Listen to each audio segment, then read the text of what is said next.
자, 안녕하십니까. 글로벌 디펜스 선수 팬 여러분. 자유리더 캠프.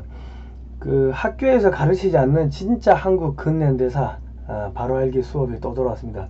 이 PPT는요, 대한역사문화원에서 제공을 하는 PPT입니다. 예, 혹시 교사 및 학생, 세미나.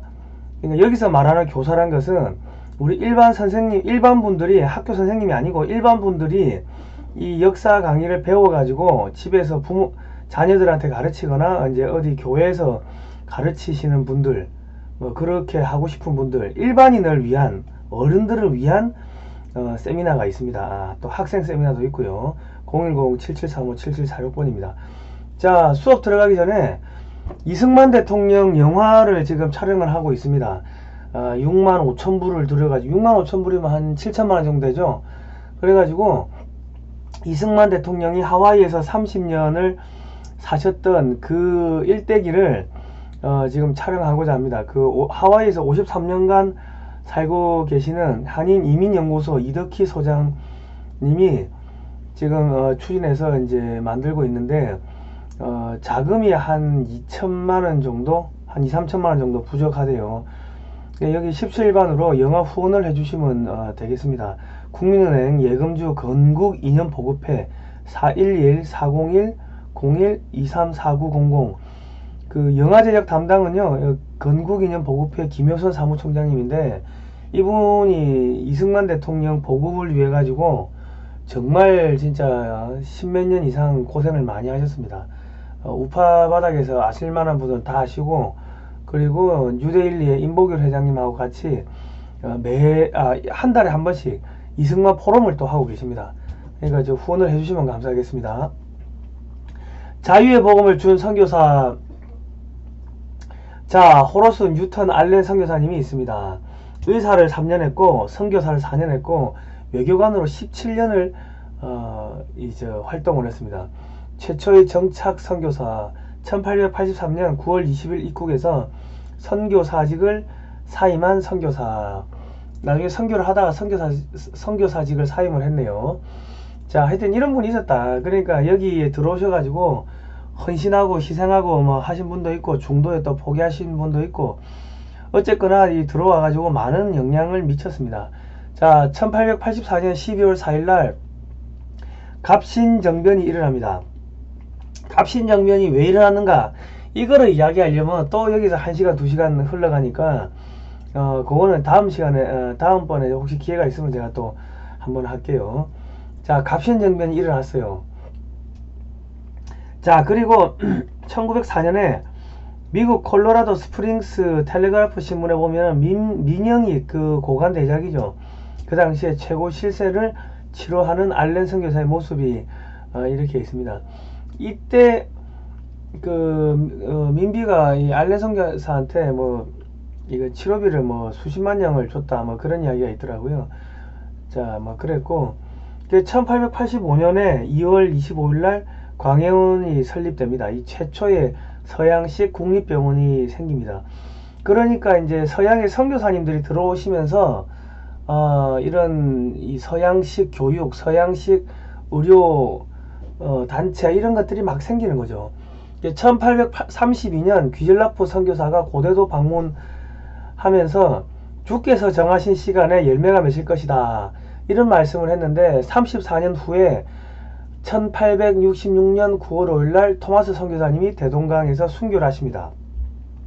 그리고 19년 후에 1885년에 짜잔, 누가 들어오냐, 이게 1880년대 제물포항의 모습입니다. 이쪽으로 아펜젤러 언더우드 선교사님이 1885년 4월 5일 부활주일날 입국을 합니다. 여기 보시면 이게 제물포에 상륙하고서 첫 기도문이 있습니다. 여기가 어디냐면요, 그 양화진 선교사 묘역입니다. 예, 저도 몇 번 갔다 왔는데, 우리는 부활절 아침에 이곳에 왔습니다.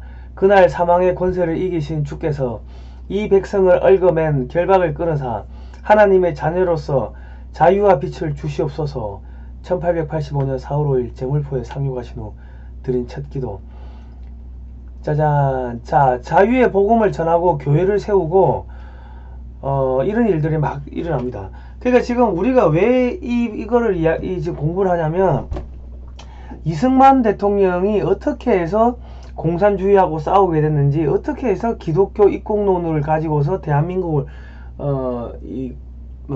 건국하게 됐는지, 그거를, 그리고 어떻게 해서 미국하고 그렇게 영어를 잘하고 소통을 잘하고 미국의 정치인들 휘어잡을 수 있고 미국에 또 유학을 가게 됐는지, 그런 이 백그라운드 비하인드 스토리를 알려고 하면은, 이 조선 말기에 이 암흑이었던 조선 말기가 이제 선교사님들이 들어오면서 이 기독교 사상이 쫙 퍼지기 시작하는 그러한 스토리를 알아야 됩니다. 그거를 모르고 나면은 이승만도 알 수가 없고요, 한국 근현대사를 알 수가 없습니다. 근데 이걸 학교에서 안 가르쳐요.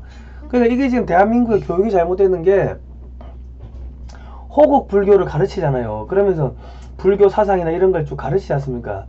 그 호국 불교를 빼버리면은 뭐 신라, 백제, 뭐 고구려, 그리고 고려 역사를 가르칠 수가 없죠. 거의 한 천몇백 년 가까운 역사가 사라지는 거 아닙니까? 그러니까 이 기독교 이 사상이 어떻게 들어왔는지를 안 가르치면은, 우리나라 애국가에 동해물과 백두산이 마르고 닳도록 하나님이 보호하사 우리나라 만세, 이런 애국가가 왜 나왔는지 알 수가 없어요. 그 1942년도에 그 우리 애국가 녹음했던 걸 들어보면은, 하느님이 보호하사가 아니고 하나님이 보호하사 이렇게 되어 있습니다. 가사가 이제 바뀐 거지. 왜 이런 애국가가 나왔는지를 알 수가 없는 거예요. 그래서 역사는 있는 그대로 가르쳐야 됩니다.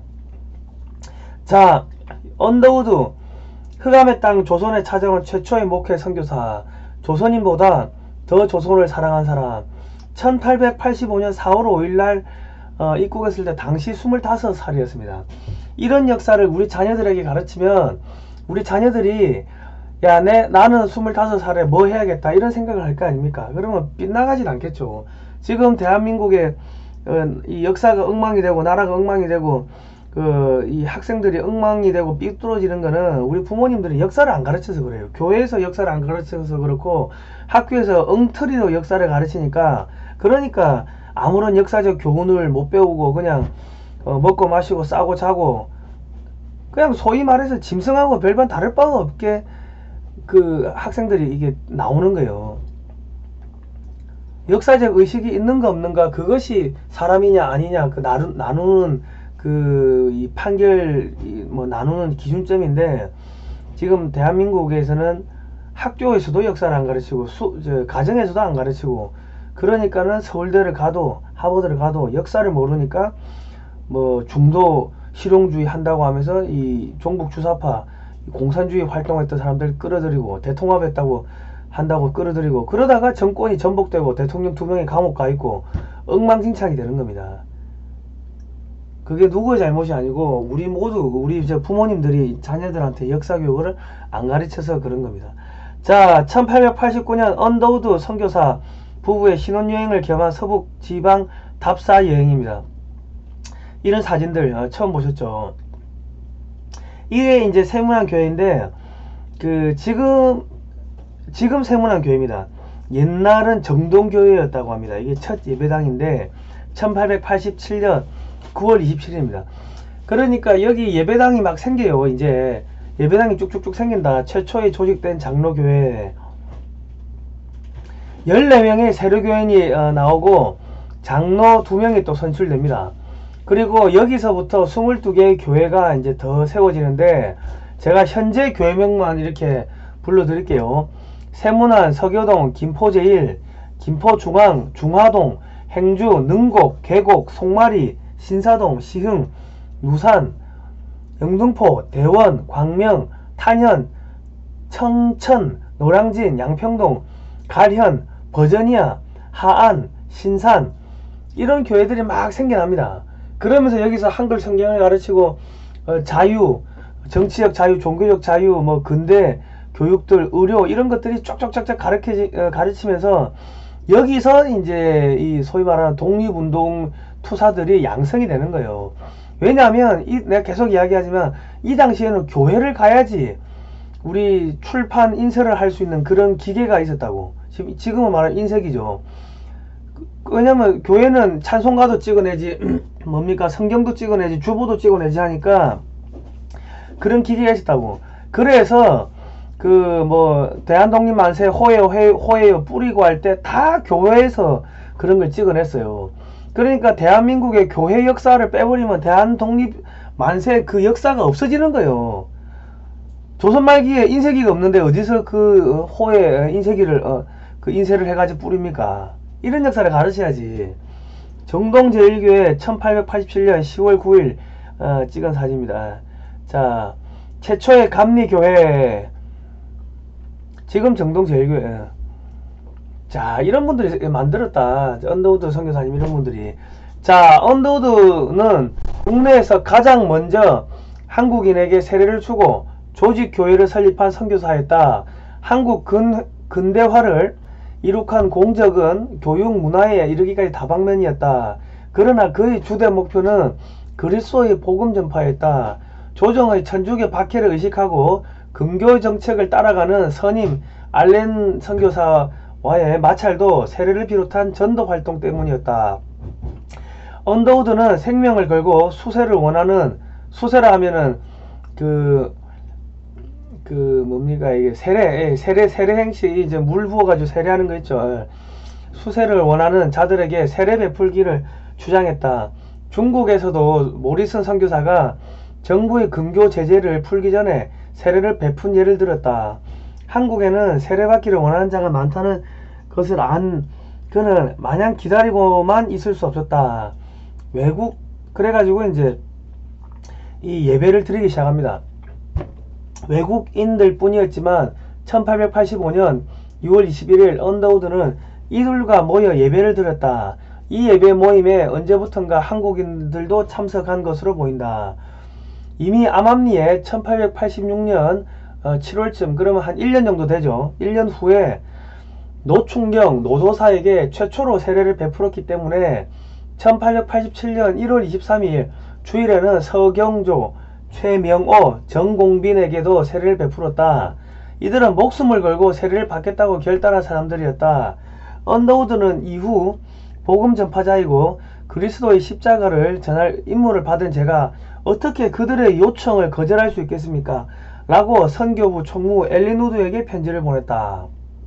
자, 이게 진짜 이 감동적인 이야기입니다. 이 언더우드 선교사님이나 이때 들어오신 선교사님들이 목숨을 걸고 자기 죽을 걸 알고서 이 세례를 베풀었어요. 그런데 지금 대한민국의 교회 목사님들은 뭐 하고 있습니까? 전염병 퍼진다고 예배 드리지 마라 하니까 전부 다 예배 폐쇄해버린 거 아닙니까? 예?